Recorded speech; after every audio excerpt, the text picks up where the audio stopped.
Oralism emphasizes teaching deaf children to speak and lip read. This can be detrimental for several reasons, like language deprivation, a hindrance in cognitive development, identity conflicts, social and emotional development as individuals, and is a big impact towards the critical period for language acquisition. This period is considered early childhood, and when deaf children are not exposed to a fully accessible language during this time, it can lead to language deprivation.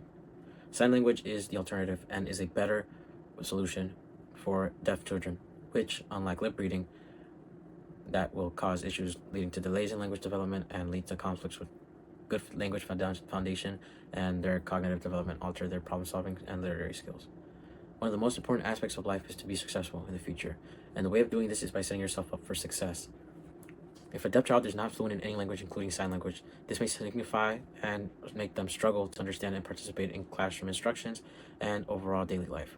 However, as deaf students, the advantage of being taught sign language early on is a more successful and clear path towards success, especially from a young age. If they are able to learn better communication methods, they will have a more higher level of communication with peers and family members, which during this time may experience, if using oralism, feelings of isolation, frustration, and low self-esteem with no way of communicating with others. Sign language provides a means for deaf children and connects with others and develops a sense of belonging. As we open up this discussion further on why oralism isn't the best way to teach your deaf children language, I disagree with some of the things said throughout my classmates' opening statement on why oralism is better. As said by someone in their video, claims that oralism can foster an understanding between two communities, given time and mutual education. This isn't true, as deaf people are being converted into the hearing world.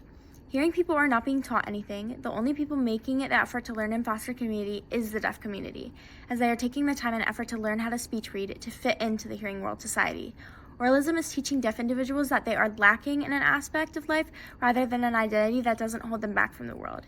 These individuals should not have to succumb to our identity. They should be able to have their own identity, be their own person, and be respected and treated equally. We all say we want equality, but then why isn't everybody being seen and treated as equal? Why are some being forced into a world they don't want to be in? Language doesn't have to be speaking or speech. It can be gestures, hand movements, facial expressions, signals, or writings. Oralism impacts the relations and closeness of deaf individuals. Instead of trying to integrate deaf individuals into our world, we could coincide and understand each other and both of our identities. We could learn to be open-minded, understanding, respectful, and ready to learn to foster community and sense of belonging with everyone. Sign language gives deaf children a natural, accessible way to communicate, helping their language learning and confidence grow. Oralism, however, often fails to build strong speech skills and can leave deaf individuals feeling isolated, frustrated, and exhausted from constant listening. It also limits exposure to deaf role models and ignores deaf culture, which are key to identity and belonging. Plus, the time and resources spent on oralism can be better used supporting bilingual education in both sign and spoken language.